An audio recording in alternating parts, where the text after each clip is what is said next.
बिस्मिल्लाहिर्रहमानिर्रहीम। अस्सलाम वालेकुम। सो स्टूडेंट्स, आज हम करने वाले हैं एस&पी ब्लॉक एलिमेंट का जो चैप्टर है उसके एमसीक्यूज करने वाले हैं।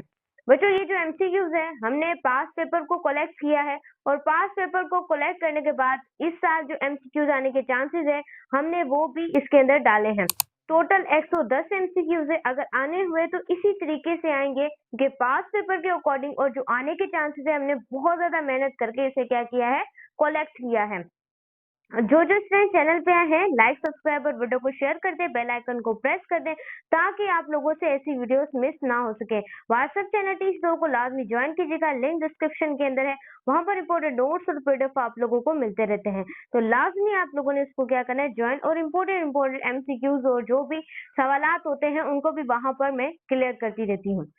सो स्टूडेंट्स, अदर अकाउंट पे भी आप लोग हमें फॉलो कर सकते हैं। तो चले मेरे बच्चे स्टार्ट करते हैं। तो पहला एमसीक्यूज पढ़ते हैं। अल्कली मेटल बिलोंग टू, जो अल्कली मेटल है वो किससे बिलोंग करते हैं।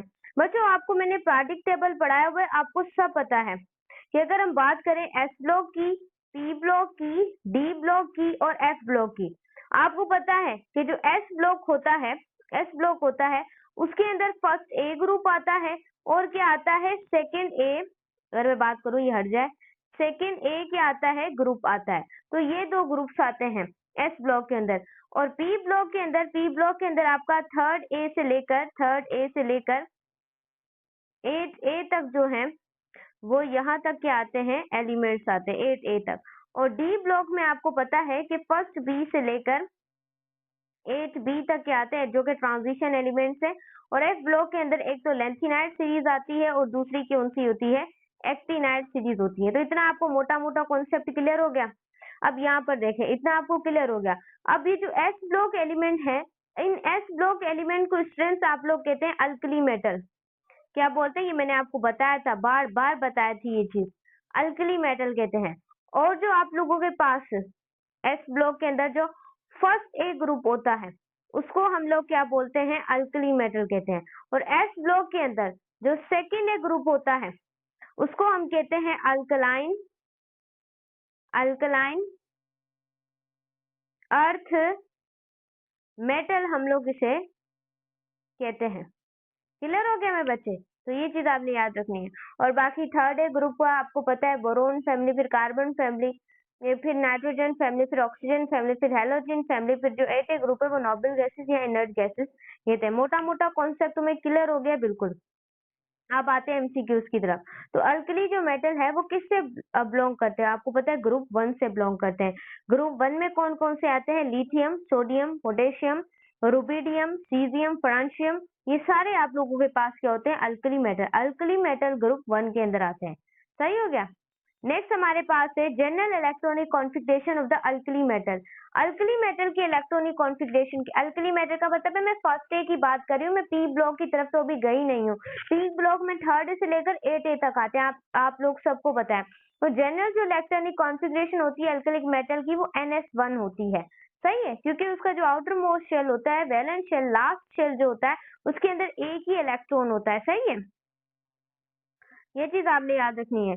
अब थर्ड एमसीक्यूज की अगर तरफ चलें, alkali metal is a least reactivity, किसकी सबसे ज्यादा लीस्ट रिएक्टिव, आपको पता है कि जो अल्कली मेटल है उनकी जो रिएक्टिविटी है वो सबसे ज्यादा होती है। लेकिन यहाँ पे पूछा जा रहा है वो कौन सा अल्कली मेटल है जिसकी लीस्ट रिएक्टिविटी है, तो वो आपके पास क्या है, लिथियम है। क्योंकि लिथियम की reactivity down the group increase होती है। आप अप से जाएंगे डाउन की तरफ, तब जो लिथियम है उसकी रिएक्टिविटी इंक्रीज होगी।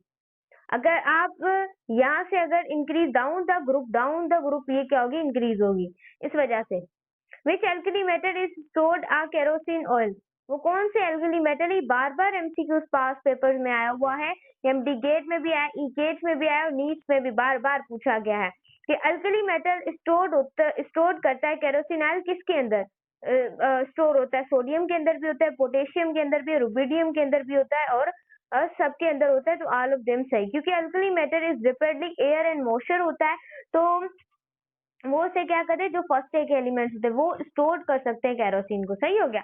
अल्कली मेटल्स जो अल्कलाइन अर्थ मेटल होते हैं वो किससे बिलोंग करते हैं? याद रखिएगा, वो सेकेंड ए ग्रुप से बिलोंग करते हैं, जैसे beryllium, magnesium, calcium, strontium, barium and radium. ये क्या है? अल्कलाइन अर्थ मेटल है।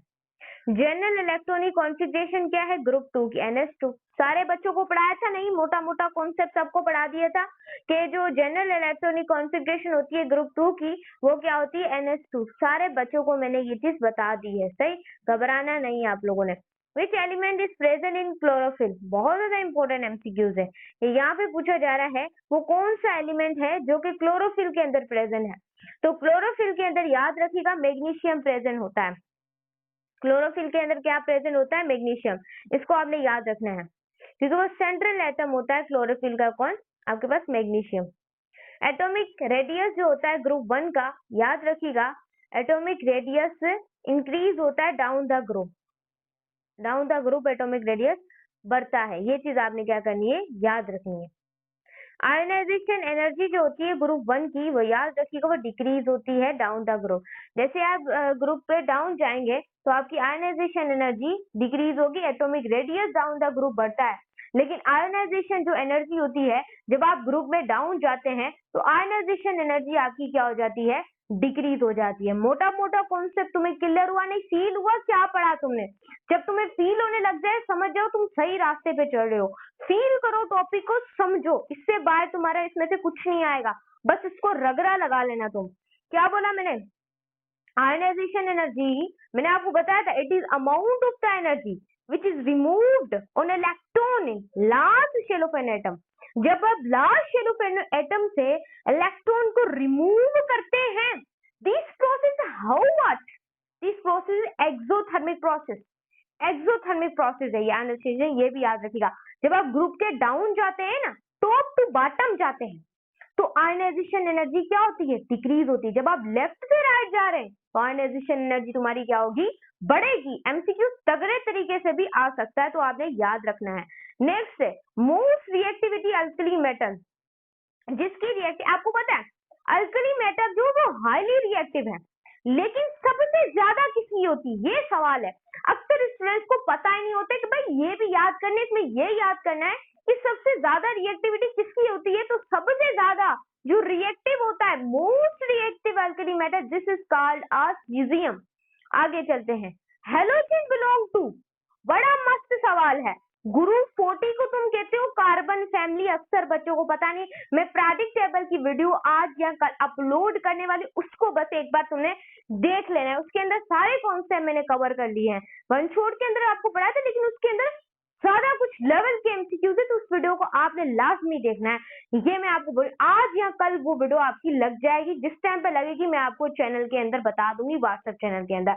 आपने घबराना बिल्कुल भी नहीं है कि ग्रुप 40 को तुम कार्बन फैमिली कहते हो, ग्रुप 50 को तुम कहते हो नाइट्रोजन फैमिली, ग्रुप 60 को तुम ऑक्सीजन फैमिली, ग्रुप 70 को तुम कहते हो हेलोजन फैमिली, ग्रुप 80 को तुम कहते हो नोबल गैसेस। हलवा हलवा छोटा मोटा कॉन्सेप्ट तुम्हें क्लियर हुआ भाई? सही हो गया। जनरल जो कॉन्फ़िगरेशन होती है हेलोजन की, बहुत बार सवाल आता है, ये बताओ जनरल कॉन्फ़िगरेशन हेलोजन की क्या है? क्या भाई मैंने तुम्हें बोला? अब देखो तुम, halogen belongs to the group 70। तुम्हारा मोटा मोटा कॉन्सेप्ट कहां से है? थर्ड ए से लेकर 8 तक तुम्हारी क्या है? P ब्लॉक है। तो थर्ड ए की होगी NS1 NP1, फिर हमारे पास फोर्थ जो होगा उसकी होगी NS2 NP2, और जो फिफ्थ ए है यानी कि 15 ग्रुप है उसकी NS2 NP3, और जो 16 ग्रुप है उसकी होगी हमारे पास NP और NP आई थिंक, हाँ इसकी हमारे पास क्या होगी? 5 होगी, सही। और NP6 किसकी होगी? ये सवाल आएगा। वो इनर्ट गैसेस की होती है। तगड़ा तगड़ा कॉन्सेप्ट तुमने क्लियर रखना है बस। तो general configuration of halogen NS2 NS2 क्यों कह रहे हैं? This belong to the P block and this belong to second A to the 8A group. This concept are clarity या not clarity? I hope you are clarity. तो याद रखिएगा हेलोजीन्स की general configuration होती है NS1 टू द NP5। सही हो गया। अगर तुम्हारे पास ऐसे होता कि बताओ general configuration of the noble gases, तो तुम क्या लगाते? NP2 NS2 NP क्या लगाते तुम लोग? 6। मोस्ट इलेक्ट्रोनेगेटिव एलिमेंट क्या है मुझे बताने की जरूरत है? मैं बता दूं तो देखें, मोस्ट इलेक्ट्रोनेगेटिव एलिमेंट आप याद कर लो, खून। सबसे ज्यादा इलेक्ट्रोनेगेटिविटी होती है फ्लोरीन की, फिर ऑक्सीजन की और फिर नाइट्रोजन की। खून याद कर लो भाई, तुम कार लगाओ तो सिंपलीफाई तुम खून याद कर लेना और तुम्हें कुछ याद नहीं करना। फ्लोरीन सबसे ज्यादा हाईली, क्यों हाईली रिएक्टिव है मैम? टीचर बता देते हैं फ्लोरीन हाईली रिएक्टिव है, लेकिन मैम क्यों? मैं हमेशा सवाल करने में रही हूँ, हमेशा मैं हर चीज का सवाल निकालती हूँ। व्हाट वाई सवाल में निकालती हूँ। ऐसा है तो क्यों है, ऐसा है तो क्यों है मैम बताएं। मैं मैम हूँ तो मैं बता कर रहूंगी, क्योंकि मैं ऐसे में से हाई इलेक्ट्रोनेगेटिविटी। क्यों? क्योंकि याद रखिएगा फ्लोरीन का साइज सबसे कम होता है। फ्लोरीन किस में आता है? हैलोजन फैमिली 7th ग्रुप में। Fluorine, chlorine, bromine, iodine, एस्टेटिन, eighty, ये कौन है? 7th ग्रुप के मेंबर है, हैलोजन फैमिली है भाई। Chlorine, chlorine, bromine, iodine, एस्टेटिन। तो इसका साइज सबसे ज्यादा कम है, इस वजह से इसकी इलेक्ट्रोनेगेटिविटी सबसे ज्यादा है एज कंपेयर टू। मैं क्लोरीन की अगर बात करूं तो क्लोरीन का साइज इसका इतना सा है, बिल्कुल इतना सा, चुना मुना सा इसका इतना भी। ब्रोमीन का उससे ज्यादा, आयोडीन का उससे भी ज्यादा। इस तरीके से तो साइज कम होने की वजह से इसकी इलेक्ट्रोनेगेटिविटी क्या है? सबसे ज्यादा है। और याद रखिएगा एसिडिटी सबसे ज्यादा आयोडीन की है, इलेक्ट्रोनेगेटिविटी सबसे ज्यादा किसकी है? फ्लोरीन की है। सही हो गया बच्चों। अगर ऐसा होता ना कि मेरे पास मैं बोर्ड के ऊपर एमसी, तो मैंने जरूर आप लोगों के सामने बोर्ड पे आना था, बट इतनी रिसोर्सेज मेरे पास अभी नहीं है, इस वजह से मैं आप लोगों को इस तरीके से समझा। आई होप आपको समझ आ रहा हो। सही है, मैं कोशिश करती हूँ कि आपके कॉन्सेप्ट क्लियर हो जाए। विच halogen is liquid at room temperature. भाई तुम्हें हलवा हुआ नहीं, मैं तुम्हें अभी बता देती हूँ। टेंशन नहीं लेनी, टेंशन लेने का नहीं है, देने का है। अब यहाँ पर देखो, मैं तुम्हें पेज दूसरे पर ले जाती हूँ, तुम्हें क्लियर करवाती हूँ कि लिक्विड कौन सा है रूम टेम्परेचर पे, तुमने बिल्कुल टेंशन नहीं लेनी।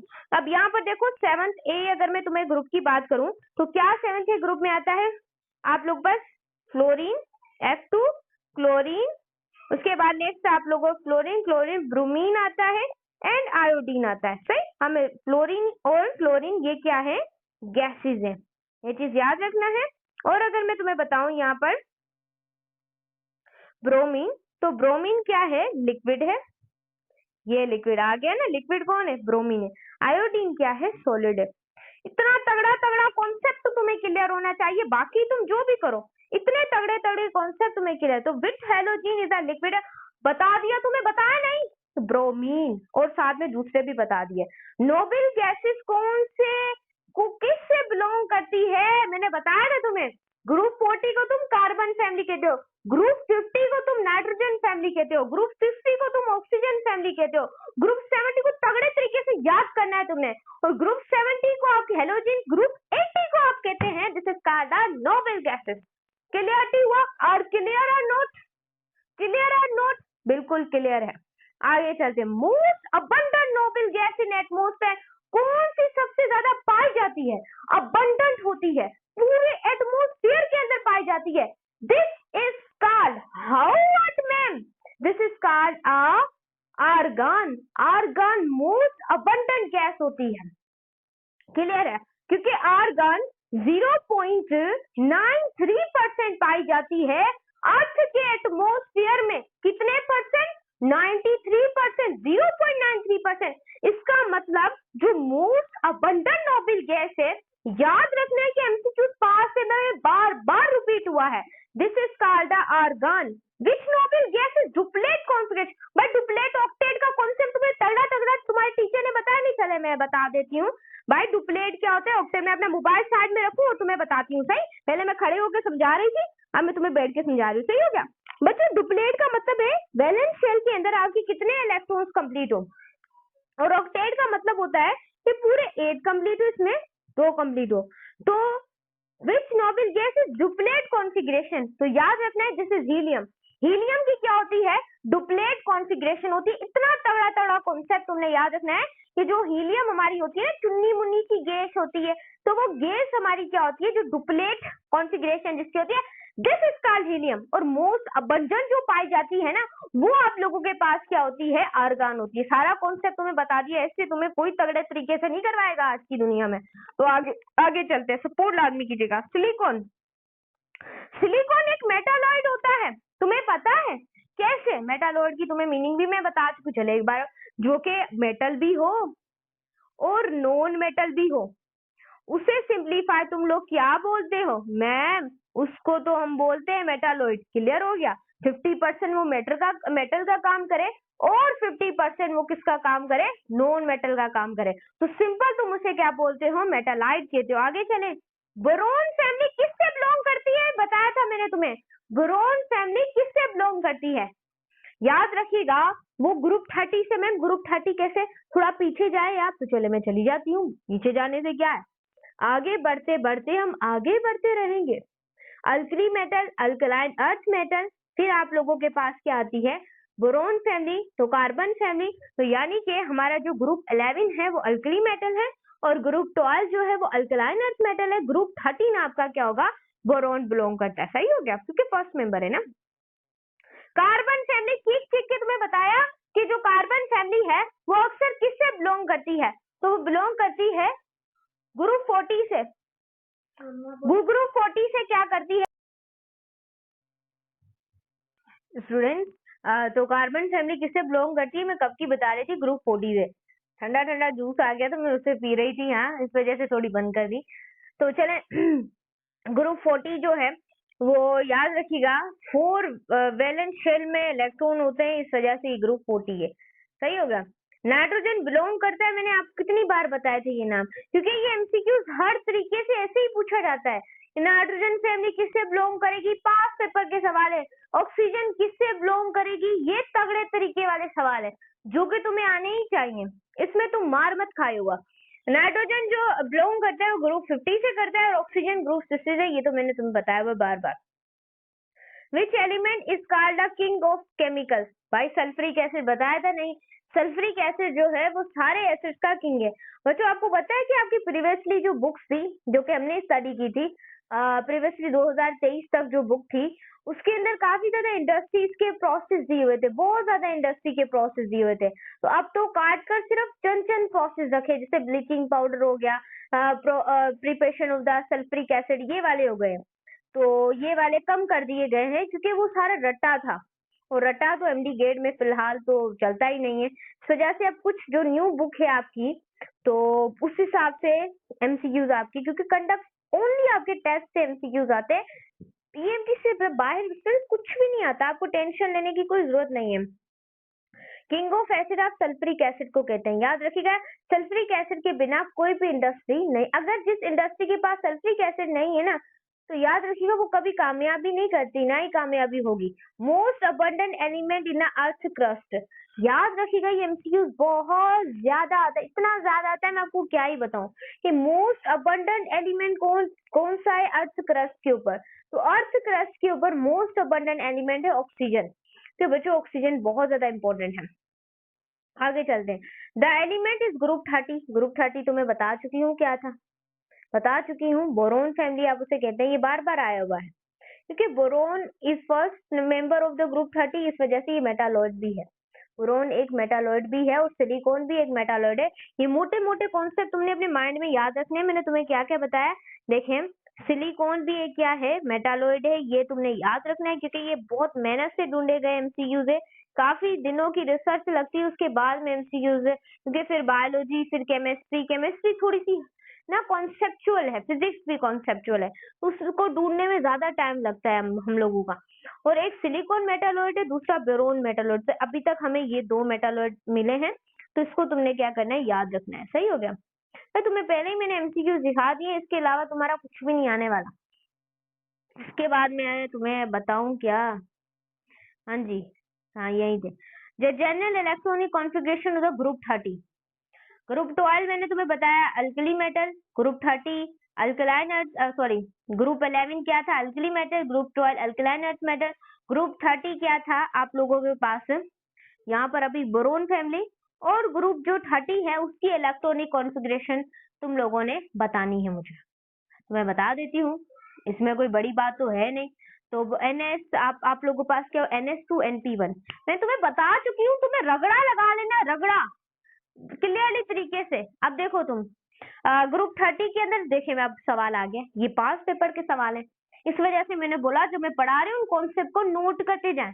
एक जर्नल ले लें, जैसे भी इतने जर्नल तो आपने फालतू टीचरों के लिए भी इन्वेस्ट किए हैं, तो एक जर्नल ले लें। जब आपका लास्ट डे हो तो आपके पास एमसीक्यूज लिखे होने चाहिए। बार बार तो आप मेरी वीडियो को खोल के नहीं देखेंगे ना, क्योंकि बार बार तो स्टूडेंट्स आप नहीं समझेंगे, तो आप लिख लें। जो जो कॉन्सेप्ट मैं बता रही हूँ उसे अपनी नोटबुक पे लिखते जाए। बाद में ये ना हो कि आप लोगों को मैंने एमसीक्यूज बताए हो वो आप गलत करके आ जाए, आपकी सीट हाथ से चली जाएगी। इस वजह से बता रही हूँ कि ग्रुप 30 में से मेटालॉइड कौन है? Boron, this is a metalloid. सही है। एल्यूमिनियम, इसमें बोरोन में properties of both metal and non metal. सही है। एल्यूमिनियम ऑक्साइड कौन बनाते हैं? एल्यूमिनियम ऑक्साइड, तो एल्यूमिनियम जो ऑक्साइड है वो एम्फोटोरिक बनाते हैं। एम्फोटोरिक जो यानी कि जो एसिड और बेस दोनों की तरह काम करे। सही है। तो एल्यूमिनियम ऑक्साइड कौन बनाते हैं? Amphoteric. Most abundant earth crust, most abundant earth crust आपका 2 सवाल आ गए, 2 सवाल आए हैं और अलग अलग तरीके से आपसे पूछे गए हैं क्योंकि पास पेपर्स में आए हुए हैं। याद रखिए, मोस्ट अबंडन मेटल इन अर्थ क्रस्ट। एक तो हमने पढ़ा था प्रीवियसली भी, एक ऐसा सवाल पढ़ा था, मैं आपको दिखाती हूँ, मैंने अभी तुम्हें कराया था, थोड़ा सा नीचे आई थिंक, कहाँ गया? मोस्ट अबंडेंट एक मैंने तुम्हें और भी करवाया था ना सवाल पीछे, आई थिंक मुझे याद है। Most abundant element in earth crust, element जो अर्थ क्रस्ट का है वो ऑक्सीजन है, एलिमेंट, दिस इज एलिमेंट। अब अगर मैं जाऊं यहाँ पर, तो यहाँ पर मोस्ट अबंडेंट मेटल, एलिमेंट कौन है? Most abundant oxygen. मेटल की बात करें तो वो एल्यूमिनियम है। बच्चों ये मोटे मोटे कौन से मैं तुम्हें एक बार लिखवा दूं, तुम भूल ना जाओ। ठीक है। मोस्ट अबंडेंट जो एलिमेंट है, मोस्ट अबंडेंट जो एलिमेंट है वो कौन है? ऑक्सीजन है। और जो मोस्ट अबंडेंट तुम्हारे पास जो मेटल है वो तुम्हारे पास क्या है? अभी बताया, वो आपके पास एल्यूमिनियम है। सही हो गया। आगे चलते हैं। उसके बाद है ग्रुप 40 को तुम नाइट्रोजन फैमिली कहते हो, ये तो मैं सब बता चुकी हूँ, ये तुम्हारा कॉन्सेप्ट क्या है, क्लियर है। उसके बाद है electronic configuration of group 14 element. Group 40 element, group 30 it is a boron family, carbon पे NS2 होगी और NP2। कहाँ ढूंढो भाई? ऑप्शन ढूंढो, तुम ऑप्शन ढूंढो, कुछ ना करो, ऑप्शन ढूंढो। उसके बाद है which element show the maximum catenation, कौन सा एलिमेंट है जो मैक्सिमम कैटिनेशन को शो करता है? ये सवाल आता है। ये कार्बन कार्बन बॉन्ड होता है। डायमंड क्या होता है आप लोगों के पास? एक तरह का सॉफ्ट होता है, ये चीज आपने याद रखनी है। ग्रेफाइट क्या होता है? कंडक्टर होता है, ये चीज भी आपने याद रखनी है। ये भी कॉन्सेप्ट आपने, ये थोड़े मिलते जुलते हैं लेकिन आपने याद रखने ना। The first element of group, first element of group 50 में कौन सा पहला? नाइट्रोजन होता है। और ग्रुप 50 के अंदर जो एलिमेंट होते हैं उनको सिंप्लीफाई हम लोग क्या बोलते हैं? नाइट्रोजन फैमिली कहते हैं। ये बार बार सवाल आता है तो याद रखना है। अब फिर से नाइट्रोजन की कॉन्फ़िगरेशन पूछ ली तो बार बार आते तो इसे गोर आउट करें। 50 group 15 elements, this is are nitrogen family. फिर से कॉन्फ़िगरेशन पूछ ली है, अब तो तुम्हें क्लियर ही होगा, अपना टाइम क्यों वेस्ट करें इनके ऊपर। नाइट्रोजन मॉलिक्यूल कंटेन करते हैं क्या? Triple bond. नाइट्रोजन के मॉलिक्यूल्स हमेशा ट्रिपल बॉन्ड को एग्जिस्ट करते हैं। विच फॉस्फोरस एग्जिस्ट, यानी कि जो फॉस्फोरस है वो किससे एग्जिस्ट करता है? तो याद रखना है वो P4 से एग्जिस्ट करता है। यहाँ पर हाँ जी, P4 जो टेट्राहाइड्रल होता है ना। Group 60 halogen family. बच्चों यही एमसीक्यू यही आते हैं और कोई भी नहीं आते, तुमने बस याद रखना है मेटालॉइड वाला एलिमेंट कौन सा अबंडेंट है और उसके बाद सबसे ज्यादा अबंडेंट गैस कौन सी पाई जाती है, आर्गन, ऐसी चीजों को तुमने याद रखना है जो कि कॉन्सेप्चुअल, ये तो तुम कर ही लोगे, तगड़ा तगड़ा कॉन्सेप्ट तुम कर ही लोगे, लेकिन तुम्हें कॉन्सेप्ट का पता हो। ग्रुप 60 की पूछी जा सकती है, ग्रुप 50 की, ग्रुप 40 की। अब तुम्हें सारी चीजें मैं इस वजह से बोल रही हूँ, मेरे प्रायोरिटी टेबल की आज वीडियो अपलोड होने वाली है, कल उसको लाजमी तुम लोग देखना क्योंकि दिस इज द कॉन्सेप्चुअल। सही हो गया भाई? समझना, तुमने कॉन्सेप्ट को समझना है, कॉन्सेप्ट को तुमने समझना है। सही हो गया। उसके बाद है आप लोगों के पास ओजोन है, फॉर्मूला O3, ये भी पूछा जाता है। सल्फर कॉमनली एग्जिस्ट करता है, कैसे एग्जिस्ट करता है? सल्फर S8 सल्फर क्या करता है? एग्जिस्ट करता है कॉमनली, जो फॉर्म में एग्जिस्ट करता है वो सल्फर मॉलिक्यूल 8 मेंबर्स रिंग के साथ वो घूमता रहता है। ग्रुप 70 को तुम कैल्कोजिन्स भी कहते हो। और बात आ गई मेरे बच्चे, यही बात आ गई जो कि अक्सर स्टूडेंट गलतियां करते हैं कि कैल्कोजिन्स किसे कहते हैं। अब तो मैंने तो आपको पढ़ाया है कि ये मैंने उस वीडियो के अंदर बताया हुआ है जो कि कल लगेगी। ग्रुप 7 की को तुम कैल्कोजिन्स कहते हो, ग्रुप 70 को हैलोजिन्स भी कहते हो। सेकेंड नाम तो तुम्हें लाजमी याद होने चाहिए, कैल्कोजिन्स भी कहते हैं, हैलोजिन्स भी कहते हैं ग्रुप 70 को, तो तुमने याद रखना है ग्रुप 70 को तुम कैल्कोजिन्स भी कहते हो। जनरल कॉन्फ़िगरेशन ऑफ हैलोजिन, ये बार बार आ गई है, आप लोग तुम देख ही रहे होगे, NH2 and NP5, सही हो गया। मोस्ट रिएक्टिव हैलोजिन, आपको पता है रिएक्टिविटी सबसे ज्यादा किसकी है, fluorine. Fluorine it is the highest तुम्हें पता है इसकी क्या होती है, तुम्हारे पास इलेक्ट्रोनेगेटिविटी होती है। Only liquid is non metal, bromine है, तुम्हें पता ही है। ग्रुप 80 को तुम नोबेल गैसेस कहते हो, ये भी तुम्हें पता है। मोस्ट अबंडेंट नोबेल गैस, बच्चों ये सारे पास पेपर के तुमने पढ़ लेने। हाँ मुझे पता है जो मुझे बताने की जरूरत है मैं वो तुम्हें बता रही हूँ, ये तो तुम्हें मोटे मोटे कॉन्सेप्ट तो मैं वीडियो के अंदर ही बता देती हूँ। मोस्ट अबंडेंट नोबेल गैस जो एटमॉस्फेयर के अंदर होती है वो तुमने याद रखना है, most abundant gas in argon, ये वही पास पेपर का 12 रिपीट हो गया। सल्फ्यूरिक एसिड को जब तुम ये स्टूडेंट्स यहाँ पर देखें, ये सल्फ्यूरिक एसिड जो है जब उसकी मैन्युफैक्चरिंग करते हैं इंडस्ट्री के अंदर तो उस प्रोसेस को आप कहते हैं contact process. This is called the contact process. और बच्चों आपको पता है दिस इक्वेशन इज हमारे पास होती है SO2 के साथ, जब आप मैं साइड में ले जाऊं आपको मैं कॉन्टैक्ट प्रोसेस के बारे में और हेबर प्रोसेस के बारे में थोड़ा सा बता दूं, ये सवाल आता है। Haber's process NH2 plus 3H2 it is make of the 2NH3, सही, ये तुमने पढ़ा होगा। This is called the Haber process. अब एक तुम्हारे पास होता है contact process SO2 plus O2, this make is SO3 gas, तो this is called the contact process, सही है।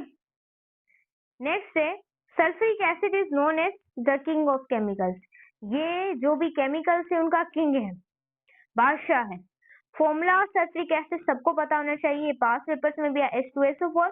फर्स्ट स्टेप जो कॉन्टैक्ट प्रोसेस का होता है वो होती है प्रोडक्शन ऑफ सल्फर डाइऑक्साइड, यानी कि सल्फर ऑक्साइड की क्या करना, प्रोडक्शन करना, या फिर स्ट्रेंथ या burning of sulphur dioxide, oxidation of the पहला जो स्टेप होता है वो oxidation of the sulphur into a sulphur dioxide, सही। पहला है कि प्रोडक्शन H+O2 कैसे होता है, ये मैं ये भी डालने वाली, लेकिन आपने बस MCQ याद रखना है, MDK प्रैक्टिस, ज्यादा डीप में जाने की जरूरत नहीं है।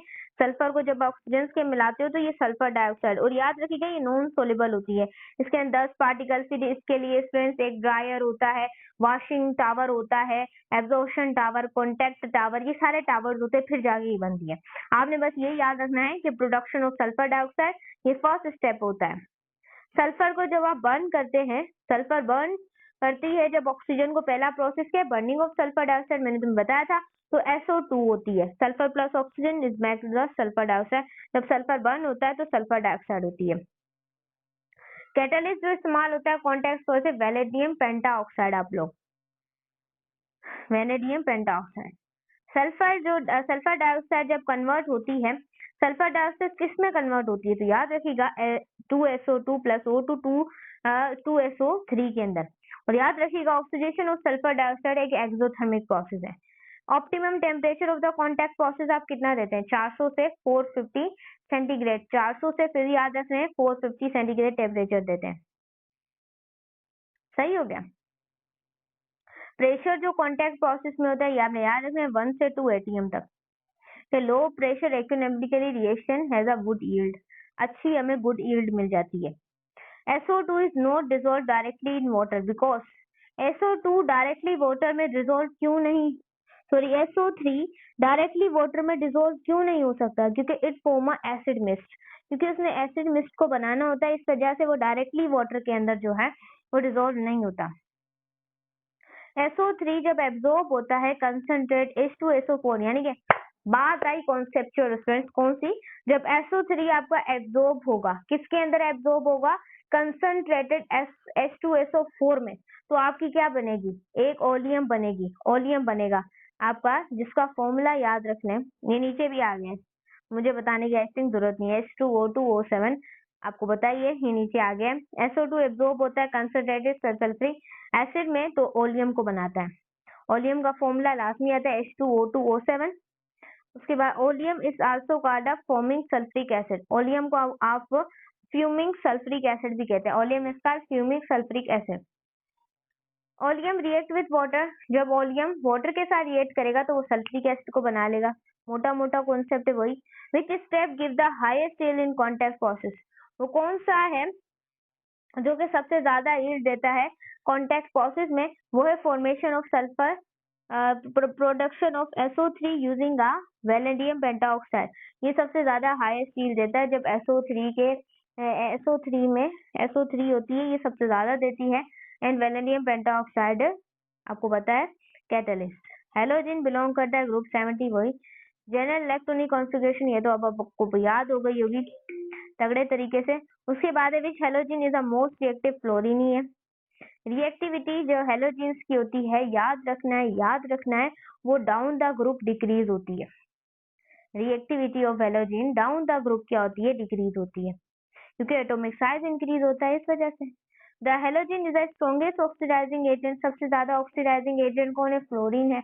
Fluorine is the best oxidising agent. Fluorine एक बहुत अच्छा ऑक्सीडाइजिंग एजेंट है, क्योंकि ये खुद गेन करता रहता है, दूसरों को ये कुछ भी नहीं देता।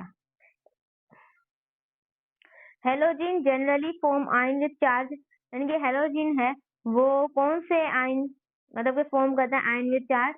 तो याद रखिएगा -1 चार्ज होती है, कितनी? -1।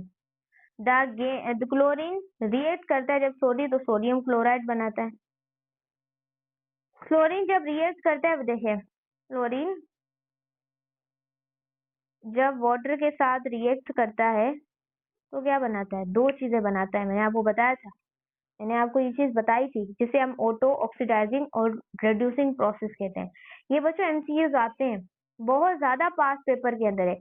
ये पीएमडीसी के अंदर ये टॉपिक्स नहीं है, बट उन्हें का कहने का मतलब है आपको ये भी पता होनी चाहिए।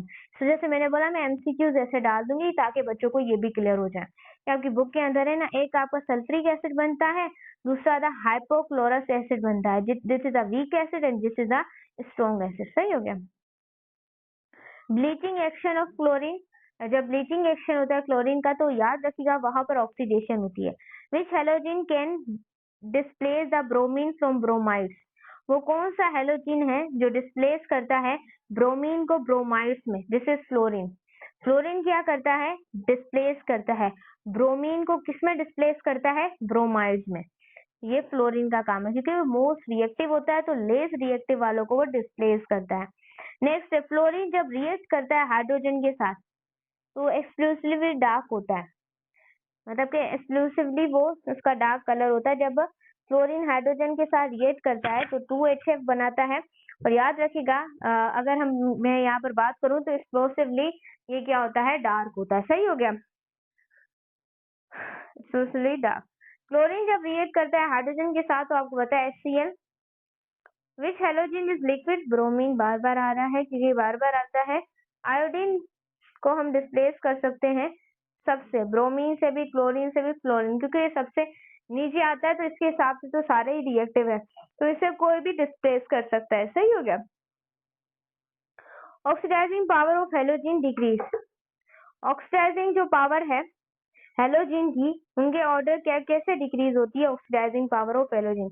ऑक्सीडाइजिंग का मतलब तुमने याद रखना है कि ऑक्सीडाइजिंग का मतलब है किसी चीज का ऑक्सीडाइज होना, रिड्यूस नहीं होना। ये चीज तुमने क्या करनी है? याद रखनी है। सही हो गया।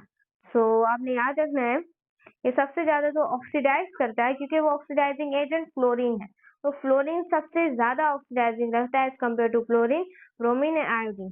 डायगोनल रिलेशनशिप में मोस्ट प्रोनाउंस कौन है? आपको पता है, मैं अगर डायगोनल, जिनकी प्रॉपर्टी सारी डिसेंबल करनी चाहिए डायगोनल रिलेशनशिप में। जैसे फर्स्ट ए के अंदर आपके पास लिथियम, सोडियम, सेकेंड ए के अंदर तुम्हारे पास आता है बेरिलियम, मैग्नीशियम, थर्ड ए के अंदर तुम्हारे पास आता है, थर्ड ए ग्रुप को तुम लोग कहते हो बोरोन फैमिली, यहाँ बोरोन आता है, यहाँ एल्यूमिनियम, और फोर्थ है के अंदर आपका आता है कार्बन और फॉस्फोरस। सही है, तो लिथियम क्या है, रिसेंबल है। मैग्नीशियम बेरिलियम क्या है, जो बेरिलियम की प्रॉपर्टीज होगी वही किसकी होगी, एल्यूमिनियम की होगी। ये चीज तुमने क्या करनी है, याद रखनी। This is called a diagonal relationship. तो डायगोनल रिलेशनशिप जो मोस्ट प्रोनाउंस करता है वो लिथियम और मैग्नीशियम करता है। सही हो गया। आगे अगर चले, which pair show the diagonal relationship, वही है। अब अनदर इम्पोर्टेंट डायगोनल बेरिलियम और एल्यूमिनियम का मैंने आपको बता दिया। Main reason of diagonal relationship, diagonal relationship का मतलब क्या है, जिसकी सिमिलर इलेक्ट्रोनेगेटिविटी हो और आयोनिक साइज सिमिलर हो। तो ये मेन रीजन है किसका, डायगोनल रिलेशनशिप का। क्लियर और नोट, क्लियर और नोट, बिल्कुल क्लियर होगा। उसके बाद है तुम्हारे पास 85, लिथियम रिसेंबल करता है मैग्नीशियम के साथ। क्यों क्यों रिसेंबल करता है, क्योंकि दोनों इनसॉल्युबल होते हैं कार्बोनेट के अंदर। अब देखिए वही वही अट्रैक्टिव सवाल आ गया कि लिथियम कैसे रिसेंबल करता है मैग्नीशियम के साथ। इस वजह से रिसेंबल करता है क्योंकि ये कार्बोनेट्स के अंदर क्या होता है, इनसॉल्युबल होता है। This insoluble in carbonates. Why hydroxide are less soluble in water.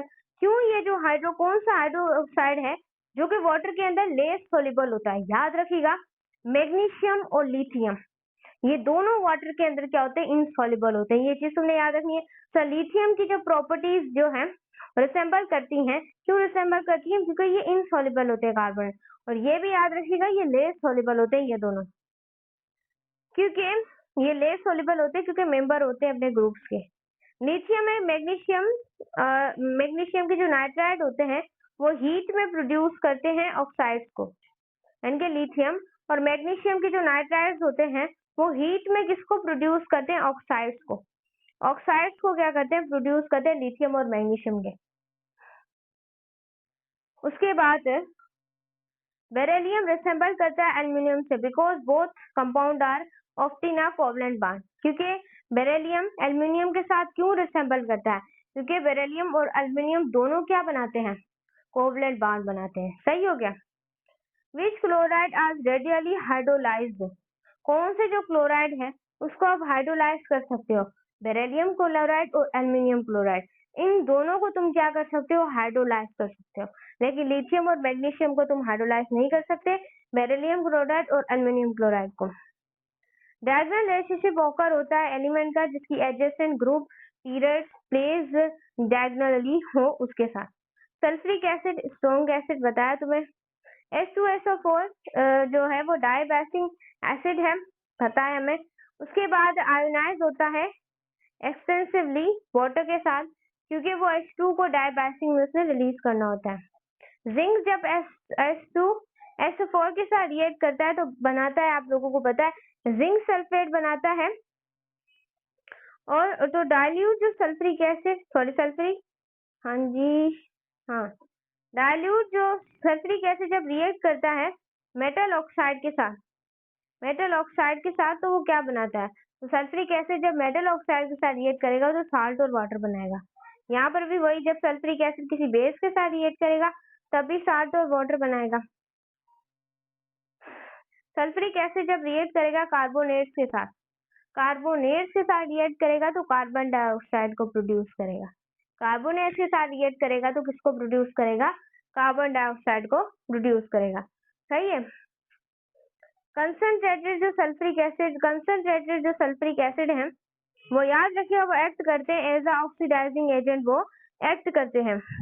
Concentrated जो सल्फ्यूरिक एसिड है वो स्ट्रॉन्ग होते हैं क्योंकि वो डिहाइड्रेटिंग क्या होते हैं, एजेंट होते हैं, इस वजह से स्ट्रॉन्ग होते हैं। और कंसंट्रेटेड जो सल्फ्यूरिक एसिड होते हैं वो एक ऑक्सीडाइजिंग एजेंट भी होते हैं और एक डिहाइड्रेटिंग एजेंट भी होते हैं। ये दोनों चीजें आपने क्या करनी है, याद रखनी है। What happen the concentrated sulphuric acid added to a sugar. जब हम सल्फ्यूरिक एसिड को किसी शुगर के अंदर डालते हैं तो वो ब्लैक कार्बन मास को बनाता है। जब भी तुम सल्फ्यूरिक एसिड को किसी शुगर के अंदर डालोगे तो वो ब्लैक कार्बन मास को बनाएगा। कॉपर जब रिएक्ट करेगा सल्फ्यूरिक एसिड के साथ जब कॉपर, तो वो SO2 को भी बनाएगा, साथ में उसके अंदर से आप लोगों को पता है कि ये H2 भी क्या होता जाएगा, रिलीज होता जाएगा। सही। अब कॉपर जब वाटर के साथ रिएक्ट करेगा तो वो किंग ऑफ केमिकल्स ही बनाएगा ना। Sulphuric acid is called king of the acid. Nitrogen जब रिएक्ट करेगा हाइड्रोजन के साथ तो आपको पता है कि वो NH3 बनाएगा, अमोनिया बनाएगा, this is called Haber process. जब कार्बन रिएक्ट करेगा वाटर के साथ तो बाइकार्बोनेट बनाएगा, यानी कि वाटर जब वाटर तो H2CO3 बनाएगा जो कि आपके पास कार्बोनिक एसिड होता है। Which gas is produce of chlorine, जब ये तो तुम्हें मैंने बता दिया पहले। हाँ, उसके बाद सल्फर जब बर्न होता है ऑक्सीजन के साथ तो पहले आपको पता है सल्फर डाइऑक्साइड बनाएगा। फॉस्फोरस के बाद जब एक्सिस ऑक्सीजन होती है तो वो क्या बनाता है, P4O10। लेकिन जब फॉस्फोरस जब बर्न होता है एक्सिस ऑक्सीजन में तो P4 और क्या बनाता है, O10, P4 और O10 को बनाता है। अमोनिया जब रिएक्ट करता है हाइड्रोक्लोरिक एसिड के साथ तो क्या बनाता है, अमोनियम क्लोराइड बनाता है। अमोनिया जब हाइड्रोक्लोरिक के साथ रिएक्ट करता है तो अमोनियम क्लोराइड बनाता है। किसको बनाता है, एल्यूमिनियम क्लोराइड को। सही हो गया, हाइड्रोक्लोरिक के साथ तो अमोनियम क्लोराइड। कार्बन जब बर्न करता है एक्सिस ऑक्सीजन के साथ तो कार्बन डाइऑक्साइड बनाता है। एक्सिस जब ऑक्सीजन होती है तो वो कार्बन डाइऑक्साइड बनाता है, क्योंकि कंप्लीट कंबशन होती है एक्सिस ऑक्सीजन में, कंप्लीट कंबशन होती है। अगर इनकम्प्लीट होती तो कार्बन मोनोऑक्साइड, एक्सिस ऑक्सीजन में वो कार्बन डाइऑक्साइड बनाता है। Which gas is involve in dilute acid react with sulphide, जब डाइल्यूट एसिड जब रिएक्ट करेगा सल्फाइड के साथ डाइल्यूट एसिड तो याद रखिएगा आप, तो बनाएगा H2S, हाइड्रोजन सल्फाइड बनाएगा। क्लोरीन जब sodium chloride sulphur dioxide oxidise होता है तो बनाता है SO3 को, डाई ऑक्सीडाइज होकर, तो जब वो डाई ऑक्सीडाइज होता है तो वो SO3 को बनाता है। सो स्टूडेंट्स, ये थी हमारी वीडियो। आपने लाइक करना है, बहुत ज्यादा मेहनत लगी है, सब्सक्राइब करना है और आपने वीडियो को क्या कर देना है, आगे तक शेयर भी करना है और व्हाट्सएप चैनल को ज्वाइन करना है, फेसबुक पेज को लाजमी सपोर्ट करनी है क्योंकि हमने नया नया बनाया है। इंस्टा पर और टिकटॉक पर भी लाजमी सपोर्ट करनी है। Bye bye.